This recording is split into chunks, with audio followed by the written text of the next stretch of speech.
मई के पहले हफ्ते में इस पर मोहर भी लग सकती है। शिक्षा विभाग ने शिक्षक बहाली को लेकर कैबिनेट में प्रस्ताव भेजा है। शिक्षा विभाग ने वैकेंसी का प्रस्ताव यहां पर भेजा है।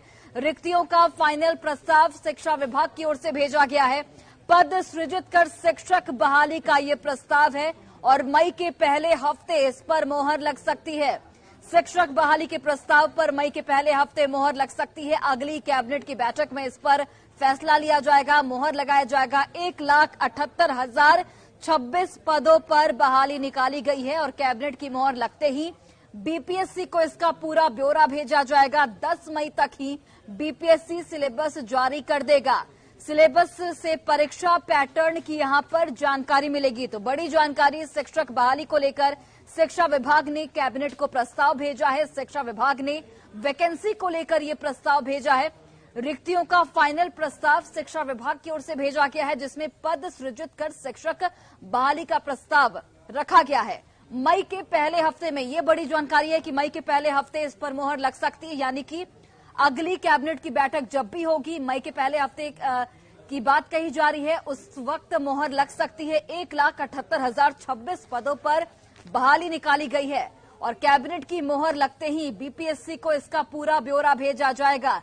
10 मई तक ही बीपीएससी सिलेबस जारी कर देगा और सिलेबस से परीक्षा पैटर्न की जानकारी मिलेगी।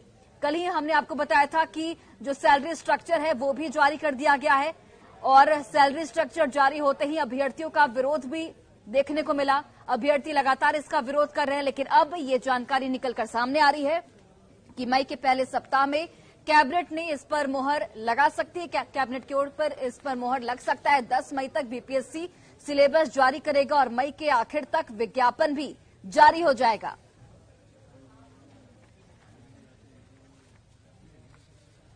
तो बड़ी जानकारी आप तक पहुंचाने शिक्षक बहाली पर यह बड़ी खबर। शिक्षा विभाग ने कैबिनेट को प्रस्ताव भेजा है। शिक्षा विभाग ने वैकेंसी को लेकर यह प्रस्ताव भेजा है। रिक्तियों का फाइनल प्रस्ताव यहां पर भेजा गया है। पद सृजित कर शिक्षक बहाली का यह प्रस्ताव, जिसमें मई के पहले हफ्ते मोहर लगने की बात सामने आ रही है। शिक्षक बहाली के प्रस्ताव में मई के पहले हफ्ते पर मोहर लग सकती है। अगले कैबिनेट की बैठक जब भी होगी उस वक्त मोहर लगने की संभावना है। बता दें आपको कि 1,78,026 पदों पर बहाली निकाली गई है और कैबिनेट की मोहर लगते ही बीपीएससी को ब्यौरा भेजा जाएगा। सहयोगी रजनीश जुड़ चुके हैं। रजनीश, मई के पहले सप्ताह कैबिनेट में मोहर लग सकती है। कल ही आपने ये जानकारी दे दी थी और कल जो सैलरी स्ट्रक्चर जारी हुआ था उसके बाद भी विरोध देखने को मिला था, लेकिन अब ये बात साफ हो गई है कि अब कैबिनेट को यह प्रस्ताव भेजा जाएगा और मई के पहले हफ्ते इस पर मोहर भी लग जाएगी।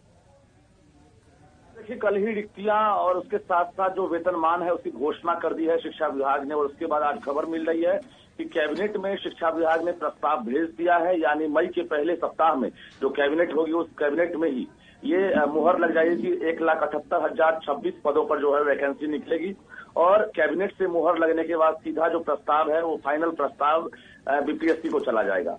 यानी बीपीएससी उसके बाद जो है मई के पहले सप्ताह में ही सिलेबस जारी करेगा। उसके बाद जो विज्ञापन का नोटिफिकेशन है वो मई के आखिरी सप्ताह में यानी 20 से लेकर 30 मई के बीच में कहा जा रहा है कि बीपीएससी जारी करेगा। कुल मिलाकर जो प्रारूप है, जो रूपरेखा है, उसको लेकर रणनीति बन रही है बीपीएससी के द्वारा।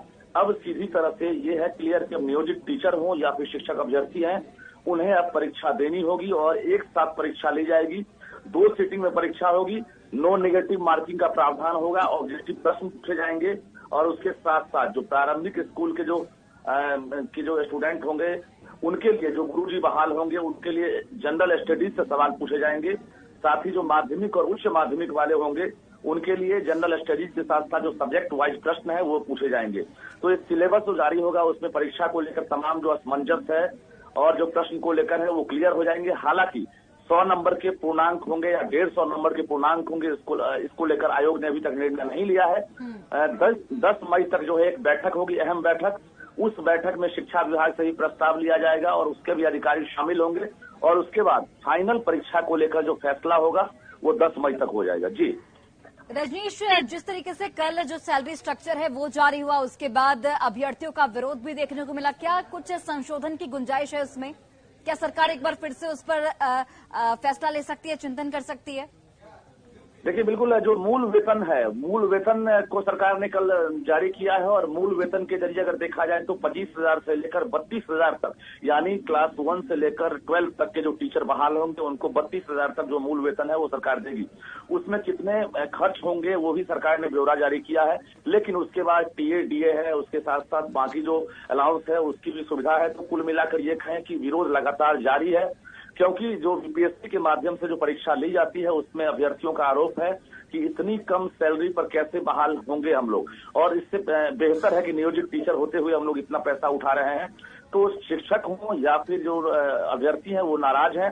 हालांकि अभी जो भाकपा माले के विधायक हैं संदीप सौरभ, वो अभी अहम बैठक करेंगे। उसके बाद अभी 12 बजे तक अहम घोषणा भी होने वाली है कि आखिर सरकार की जो सहयोगी पार्टी है लेफ्ट, वो अभ्यर्थियों के साथ किस तरह की फैसला लेगी और उसके बाद क्या ऐलान किया जाएगा। जी बिल्कुल, चलिए रजनीश, आप नजर बनाकर रखिए। अपडेट के लिए आपके पास वापस लौटेंगे। बहुत बहुत धन्यवाद तमाम जानकारी हम तक पहुंचाने के लिए। तो ये बड़ी खबर, बड़ी जानकारी शिक्षक बहाली को लेकर आप तक पहुंचा रहे थे। कैबिनेट में मुहर इस पर लग सकती है, कैबिनेट में इसे लेकर प्रस्ताव भेजा जाएगा और कहा जा रहा है कि मई के पहले हफ्ते में इस पर मुहर लग सकती है। 10 मई को सिलेबस जारी होगा और सिलेबस में किस तरीके से परीक्षा का पैटर्न होगा उसकी जानकारी दी जाएगी।